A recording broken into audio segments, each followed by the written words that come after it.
Okay, so you guys are probably like, why is the sales rep talking to me about my Crossflow? Well, as Ella said, I've been here for a while, 18 years. The first 10 were spent in the lab. Before I got to Scott Labs, I worked in production like a lot of you.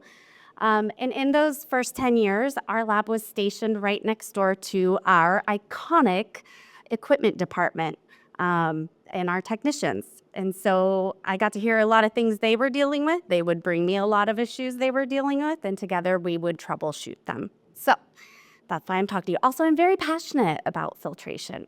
One of my BFS, Lydia, is right next to me, and we worked bottling line QA, QC tech, and that job killed me. Um, then I went to a custom bottling facility where we put everything together really quickly, and then things didn't filter properly, and then everything got backed up. So that's where my passion comes from. And if I had only known all the things I know now about filtration, I would have slept better at night in the past. So this is going to be a quick overview of crossflow filtration, troubleshooting, and takeaways for optimizing performance. I just want to let you all know that, this has come from years of talking to clients on the phone, dealing with issues. So it's something we came up with in, I think it was 2021. So we started seeing a lot of filtration issues in general. And, talking to Rich DeScenzo, because we're tight like that, I call him regularly. Hey, Rich, I'm seeing this. Yes, Maggie, we're seeing that too. Okay, what is it? How do I fix it? But we saw a lot of filtration issues for a lot of different reasons. And Rich and I both think it has to do with drought issues, which we're not seeing right now. And it's interesting. Cody and Damon, I don't know if you guys are getting as many filtration issue calls as we were those 2 years. Maybe? No? Yeah, it's interesting. I've never had that many filtration calls working at Scott Labs. So, all right, let's do it. Overview.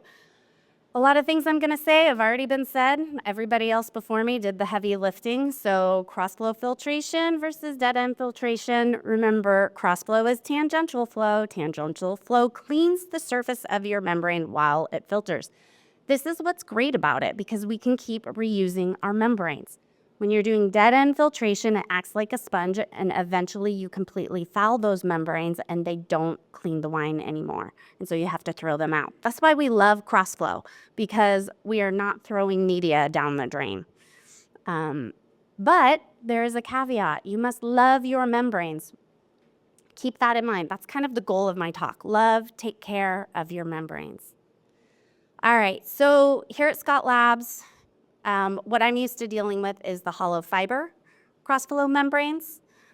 We have two styles that are in our machines. We've got our symmetrical versus asymmetrical. Symmetrical is much more robust. It can handle heavy pounding. It wears more evenly. Asymmetrical does a good job, but once they get scratched, they tend to degrade quickly. So this is something to be mindful of. Know if they're symmetrical, asymmetrical. Our symmetrical are made out of PVDF. That's the other key point that makes them more robust, while asymmetrical is PES, polyether sulfone. Very important to keep in mind. Also, remember, these are 0.2 micron. I say nominal because it's like a nominal filtration. Crossflow filtration, to me, is like a marriage between depth filtration and membrane filtration, right? We're getting the membrane part, so we're prepping our wine to go through those 0.45 membranes. So we're getting that 0.2 micron, so everything gets stripped and we can go through a 0.45, but we're getting that dirt removing capability that we see with our depth filters. Okay, now we've gone through that. Continuing on, now for the fun part, troubleshooting, my favorite thing. When you run a lab, you're troubleshooting every single day. So this is kind of basic, the first point, physical check, right? Then we're gonna look at water. Water is something it was never really on my radar until the drought years. Then we gotta keep in mind our flow rates, our membrane regeneration, and the wine composition, AKA the matrix. I love the matrix. It's what tastes so good. I love red wine, hate filtering it. Okay, so Very basic. Remember, check all your general things. Check the valves, check your utility connections. Is everything hooked up correctly? I know this seems silly to bring up in a talk such as this, but there have been a few times where somebody just didn't hook the machine up properly. So keep that in mind when you're doing your check. On some of our Crossflows or the Crossflows you might be using, there is a pre-cart that filters the water that comes into your Crossflow machine that you're going to clean with. This is a very dirty pre-cart. Somebody forgot to change it. It was also during those drought years, and it is probably very full of iron. See the color? It's kind of an orangey color. They were having some filtration issues, probably because all that stuff was getting onto their membranes. They now have a procedure to continually check and change out that pre-cart. That brings us another thing to keep in mind, our water quality of our facility. What is your water quality? Is it hard? If it's hard and you're not taking care of that water before it gets into your Crossflow to clean and regenerate your membranes, no bueno. It is going to foul those membranes before you even start filtering your wine. So you're already starting off at a deficit. So know your water quality parameters. We have a nice chart up here. My old 47-year-old eyes can't read it on the screen. I forgot my readers. So we're just you guys can see it, and we'll send the presentation out. It's also on our website. It's something I think everybody should take a look at. Know your water quality. Make sure you're cleaning your Crossflow with clean water. Silly things like plumbers come in and do things and change water lines. Know that your water line, your clean water line, is going to your Crossflow. Just simple little things to keep in mind. It happens. Things happen. Let's talk about membrane flow and regeneration. Okay. We must monitor the flow rate and the transmembrane pressure. Seems kind of common sense, but sometimes we have some of our Crossflow technicians that they just want to run it fast, right? We're all trying to meet a production demand. We've got to get the wine in the bottle. We've got schedules to maintain. I get it. So if we have a high transmembrane pressure and a high flow rate, you're pushing too hard. Know your machine. Know what your machine is capable of. There's been a couple of clients where, I called my friend Cody and I was like, is this the right flow rate for this size of the machine? And he's like, no, that's not right. I said, okay, because this is where, it's hard for me. I have to rely on Cody and Damon in our Crossflow department. So if this is happening, you're pushing too hard, you are probably pushing some solids through your membrane. Your final filters may clog. And oh dear God, you risk breaking a capillary. Those capillaries are not cheap. Your modules are not cheap. Love them. On the opposite end, low flow rate, high transmembrane pressure, you're not getting your membranes cleaned properly. Most likely, something's in your wine causing issues, or maybe it's your water. Your filtration is taking too long. So when we're going too slow with a high pressure, something's going on. Again, we risk breaking our capillaries. Don't do that. Love your capillaries. So how do you know if you're starting Crossflow filtration correctly when you start the day?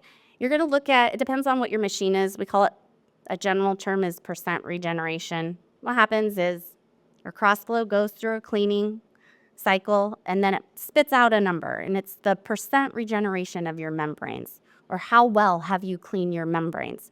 Every time your Crossflow is commissioned, you're going to get this value, and that's the mother value. Every single time you clean your Crossflow, you want to get back to that value. I think in our pulse, we call it a flux number. I don't want to confuse anybody, but it's really important. If you have an automated machine, this is all going to get logged for you, so you don't have to log it. If you have an older machine and it's not logging these things, you want to log them. That is the geek in me, the lab person in me. We log everything, and then when something goes wrong with a piece of equipment, you fix it and you write what the fix was, right? Then 10 years, when it happens again, you can go back to that log and be like, oh yeah, I remember this happened. And you know how to fix it. Log we have a lot of cellar turnover. I think this is something else that happens. And there is inherent knowledge base that gets forgotten because whoever's running it knows how to run it, knows all the checks. And then we get a new crew in and I see somebody nodding their head. Yep. They don't know how to do it. So if we keep logs and we train people properly, it helps a lot. But yeah, this number is really important. It is going to tell you if you cleaned your membranes, if you're starting off filtration with clean membranes. If you don't reach your target number, then your membranes aren't ready to filter. There's a problem. That's when we got to go back and we got to start looking at what was the wine that was filtered? What was going on with it? What's our water like? All these questions that we ask. Another thing that comes up, and we don't see it so much with the big machines, but we do see it sometimes, is caustic and pectin. Together that makes pectate. Pectate, when it's on your membranes, it's going to stop you from filtering, kind of like that minerality from your hard water, right? So you've already starting your filtration at a deficit. This doesn't typically happen in the big machines, the computer run machines, because the caustic is being dosed appropriately so that you're not getting this reaction. But some people will go ahead and they will change the percent caustic or cleaning solution without reprogramming that into your machine. That's where we might see some problems.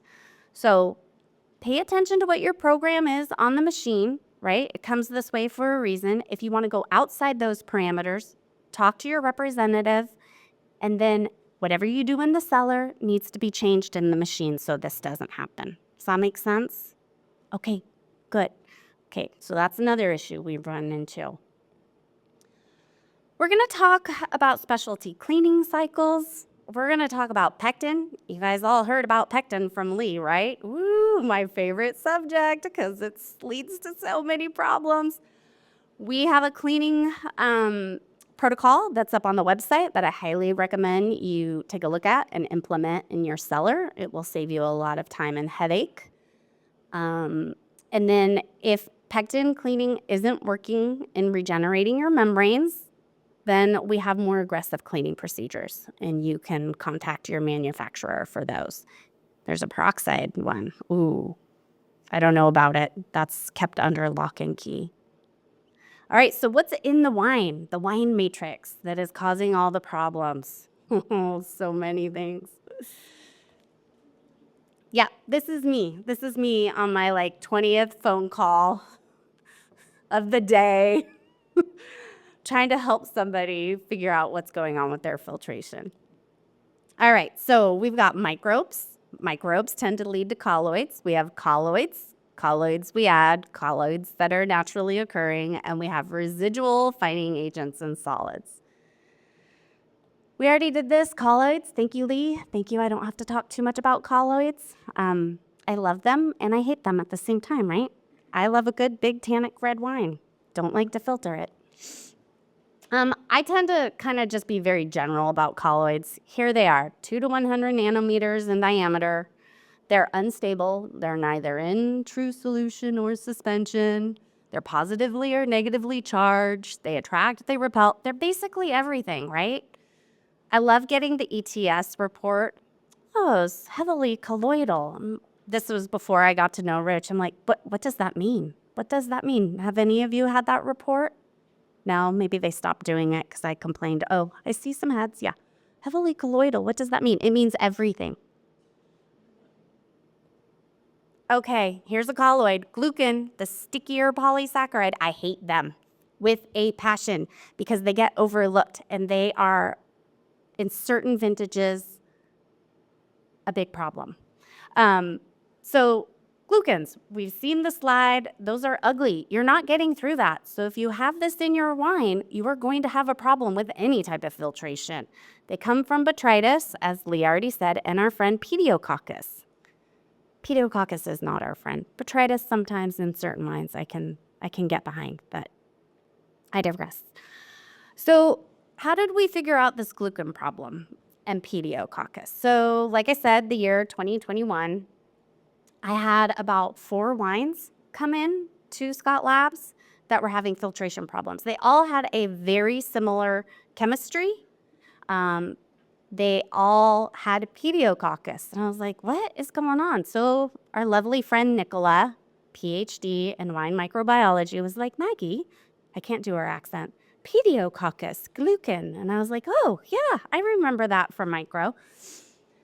So we got a high pH wine. Okay, some people are like 3.7. That's nothing. Okay. In Maggie's world, lab world, 3.68 and above, we got issues. We got to maintain and elevate our free SO2. As you can see with this wine, the free SO2 is at 12 ppms. That is not molecularly high enough to kill off microorganisms. So you can see in the wine, scorpion wines, we got some other things. We got some pediococcus. This wine would not filter for the love of God. And there were 3 other ones like it that came in. So how do we keep pediococcus out of our wine? I have these listed in any old order. I think, first of all, if you have high pH wine, this is something I hear again and again and again from my clients. Oh, it goes through malolactic, no problem, spontaneously. A year later, they're trying to filter it. We're having some problems filtering our wine, and I'm thinking, yeah, you did. It went through spontaneously. You might have a pediococcus problem. Can't tell them that. That's what I'm thinking in my head. What can you do? You can inoculate with malic bacteria. I'm not trying to be a sales pitchy person. It's just a tool in my mind to get rid of microbes, to outcompete other microbes. If you've already got the problem, our friend Bacillus, it's a chitosan based antimicrobial agent. It's not going to be used in every application because it is not approved yet by the TTB for exported wines. So stick with SO2, clean your wine, do some other things. We can talk about it. If we're in the juice phase, we have a new product called Alliance, but it is acceptable TTB antimicrobial chitosan. So that's great. Okay, here comes what everybody does not like to hear. It is 3 days before bottling, maybe a week. We're trying to cross-flow a wine that is full of gluten that nobody wants to address. It's like the elephant in the room. And I get to tell them, you have gluten in the wine. You need to use a glucanase. It takes 6 to 8 weeks for that glucanase. For a commercially acceptable, exportable wine treated with gluten, you need 6 to 8 weeks to break that down so you can put it through your crossflow. Nobody likes to hear that. I believe there are some other glucanases on the market that will go quicker. Unfortunately, the base organism that they come from, not allowed here in the US. So if somebody is telling you, oh, we can break that down for you in 3 days, call us, talk to me, we'll figure it out. So this is where it's really, really, really important to be proactive. You get a wine in. We had a really cool client on the Central Coast. 2 harvests, didn't want to believe me that they had gluten problems. I kept saying, try some Lauzyme MMX after malolactic fermentation. This was after the first clogged membrane. No, we don't believe in enzymes. Okay, so I go through my enzyme spiel trying to convince them. No, we don't believe in enzymes. Okay, second harvest. We're clogging again. I know. You didn't do that Lauzyme MMX after malolactic fermentation. Why do I say after malolactic fermentation? It's a time we're putting SO2 in, we're putting the wine to bed. It's a good time to add. You're going to get your 6 to 8 weeks Lauzyme MMX contact time. You're going to break down those glucans long before you go to filtration. It's the best time. By the 3rd harvest after malolactic fermentation, I got the phone call. Okay, Maggie, I talked them into it. We are going to try Lauzyme MMX. Okay, this is in Pinot, by the way. Guess what? Next year when they went to bottle, Maggie, everything's filtering. Yes, I know. Yay, yay, it worked. So this is how you deal with glucans.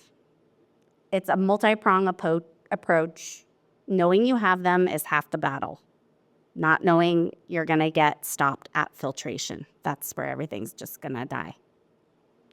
All right, Lee did a great job on pectin. Maria says that pectin is a filter's assassin. I love how she says that. Glucan is too, but pectin is a little more prevalent. It's also a lot easier to deal with. It's a lot easier to be more proactive with.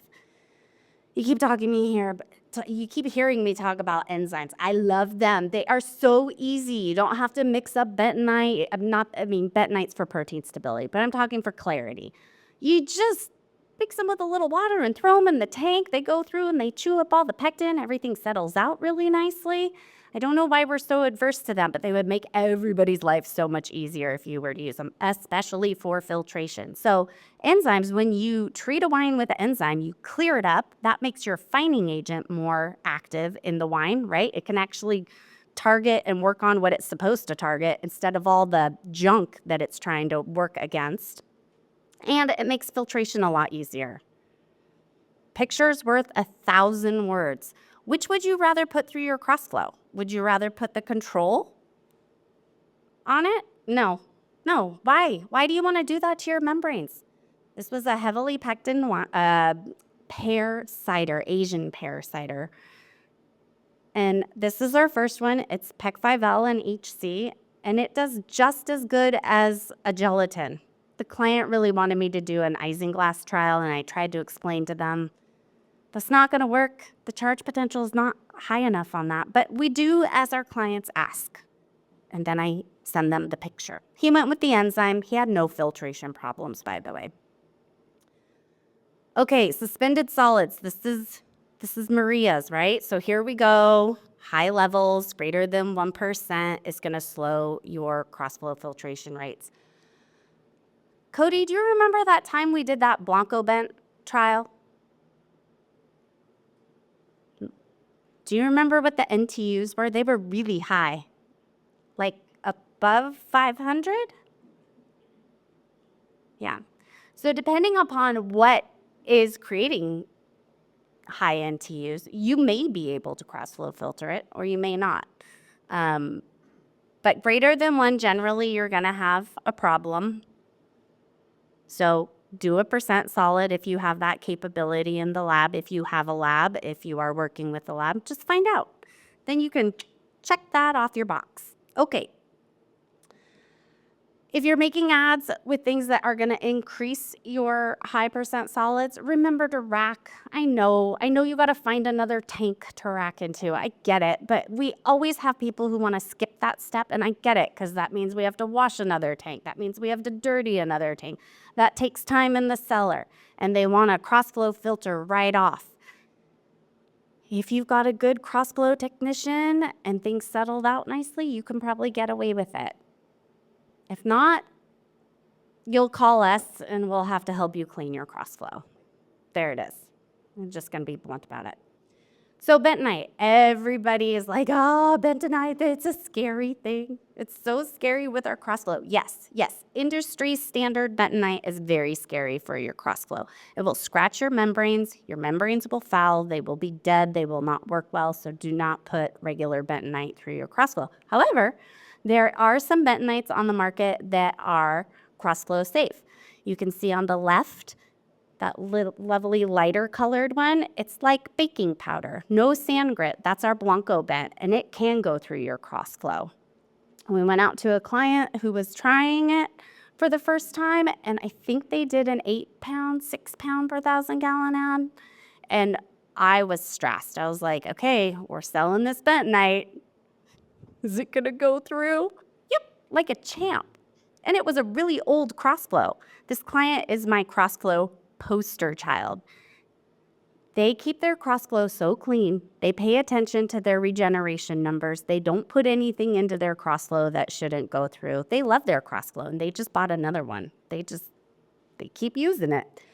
So if you have bentonite and you want to try going through crossflow, that's only going to work on a few crossflows. It's not meant for all. I know our crossflow can handle it, and I know 2 other brands that can handle it. Check with your manufacturer. Call Scott Labs. We'll walk you through the process. This will kill your crossflow. PVPP, right? How many of us use it? If you're making Pinot Grigio, I bet you're using it. Yeah, a lot of yum. Yeah. we're all looking for the alternative, right? I've got some ideas. I've got some candidates. We've got to get our friends at the TTB on board to allow you guys to use it. But for now, we're stuck with PVPP. Any wine that's treated with PVPP or juice, I would say don't put it through your Crossflow. I have friends in the industry that do. If you ask anybody at Scott Labs, we say don't. It will void your warranty if PVPP gets on to your membranes. When you do that hot caustic cleaning cycle at the end, it bakes it on. It's not good. If this happens, if you do run PVPP through your Crossflow, please don't. You can take steps not to do it. Our poster child client has a work order. I saw it. It was like, does this wine have this in there? Check yes, check no. Check no, do not Crossflow. Then there's signs on the Crossflow. No wines that have been treated with PVPP in there. Very wonderful. They get it. They love their membranes. They paid a lot of money for them. They are going to protect them from PVPP. But here's where you need to rack, put a sock. If you're going to break the rules, I like to break the rules too. Do something, centrifuge, do something, clean water, rinse multiple times, or just don't do it. Just don't do it. There. That's all I'm going to say. Okay. Filterable finding agents and stabilizers. This is really confusing because you read the text sheet and it says it's filterable, right? So, let's put it in through Crossflow. It'll make our lives so much easier. We'll just Crossflow filter our wine. It's got the additive in it and we're going to bottle. There's a little something there. Your Crossflow filter membranes, remember I said they're 0.2 micron? They're 0.2 micron. These agents aren't meant to go through 0.2 micron. They're meant to go after your Crossflow through your 0.45 micron sterile membrane. And even then, sometimes there are a few problems in some wines depending upon filterability and colloidally matrix. Work with the lab to figure out if your wine is going to be colloidally accepting of another colloid. We can do a lot of work with NTU, just screening a wine if it's going to accept the added stabilizer. Does that make sense? That's something I talk to a lot of people about. But Maggie, it says it's filterable. I'm like, yeah, but it's not ours, and it didn't tell you what kind of filtration you need to go through. So keep that in mind if you're using anything. I will say this, liquid nanoproteins, they can go through Crossflows. But every now and then, in all honesty, there is a wine that is not accepting the Claristar. It's not colloidally accepting it. It happens, it's very rare, but a quick turbidity check pre and post add within a 10-hour span will tell you if your wine can handle that extra colloid being added to its matrix.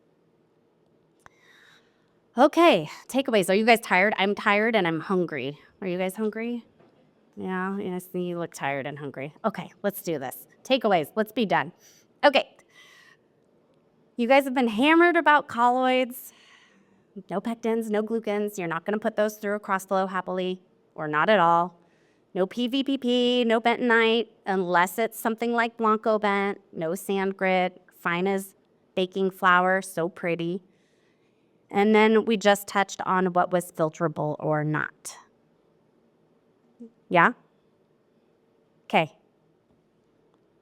Be proactive, right? Nobody wants to get stopped on the bottling line. Nobody wants to send the crew home. Nobody wants to figure out how to change the schedule. Check your Crossflow before you run it. Check that percent regeneration number. Make sure you've reached your goal.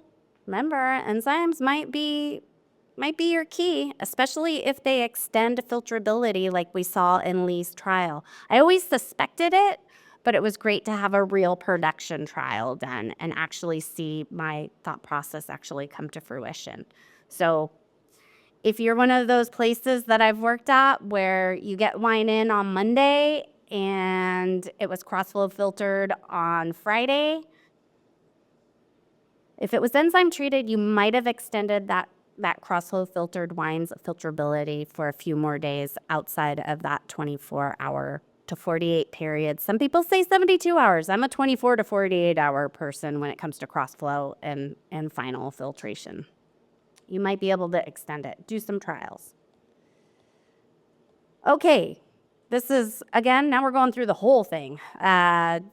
Basic, check your valves and setting. Make sure you've got the right electricity amperage running into your Crossflow. Check your water quality. Check your membrane. Your percent regeneration, very key. It's one of the first things. I called Cody and I said, Cody, so-and-so's having a problem. Maggie, what was their percent regeneration number? I don't know. I didn't ask that. Well, I can't help you. Okay, I'll call him. I'll put him to you. Okay, so I learned something from Cody. And then the wine matrix, right? Is it pectin? Is there glucan? What'd you add to it? What'd you do to it? What are you blending it with? I love Lee's comment on check everything that you're purchasing from the bulk market. Most of the wines that give problems, at least in my lab when we were running our service lab, were things that were purchased on the bulk market because you don't know the history. Thanks. We're done. Any questions?